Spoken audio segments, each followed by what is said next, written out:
குட்டுக்குரங்கும் கிணற்றுக் கதையும். ஒரு காலத்தில் பச்சை பசுமை நிறைந்த ஒரு அழகான காடு இருந்தது. அந்த காட்டில் உயரமான மரங்கள், வண்ணப்பூக்கள், பாடும் பறவைகள் மற்றும் பறக்கும் பட்டாம்பூச்சிகள் வாழ்ந்தன. அங்கு சில நல்ல நண்பர்கள் இருந்தார்கள். இது நம்ம முயல், பேரு ராமு. இது நம்ம மான், பேரு மீனு. இது நம்ம அணில், பேரு சிட்டு. இது நம்ம குட்டுக்குரங்கு. குட்டுக்குரங்கு சுறுசுறுப்பானதும் புத்திசாலியானதும் நல்ல மனம் கொண்டதும். மரம் மரமாக தாவி விளையாடுவது அவனுக்கு மிகவும் பிடிக்கும். ஒரு காலை நேரத்தில் நண்பர்கள் அனைவரும் சேர்ந்து விளையாடினார்கள். அப்போது திடீரென உதவி உதவி என்ற சத்தம் கேட்டது. அது ராமு முயல். அவன் தவறுதலாக ஒரு ஆழமான கிணற்றுக்குள் விழுந்துவிட்டான். நண்பர்கள் ஓடி வந்து பார்த்தார்கள்.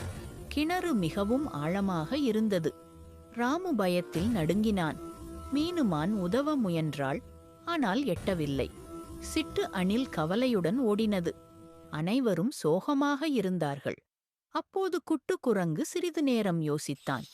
அவனுக்கு ஒரு நல்ல யோசனை வந்தது. உடனே ஒரு உயரமான மரத்தில் ஏறி ஒரு நீளமான வலுவான கொடியை கொண்டு வந்தான்.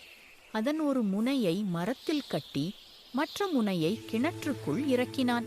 ராமு, வலுவாக பிடி என்று குட்டு சொன்னான். ராமு கொடியை இறுக்கமாக பிடித்தான். அனைவரும் சேர்ந்து இழுத்தார்கள். இழு இழு. இறுதியில் ராமு பாதுகாப்பாக வெளியே வந்தான். அனைவரும் மகிழ்ச்சியுடன் கைதட்டினார்கள். காடு மீண்டும் சந்தோஷமாக மாறியது. ராமு குட்டுவை கட்டிப்பிடித்து நன்றி சொன்னான். குட்டு புன்னகையுடன், நாம் நண்பர்கள் அல்லவா, ஒருவருக்கொருவர் உதவ வேண்டும் என்றான்.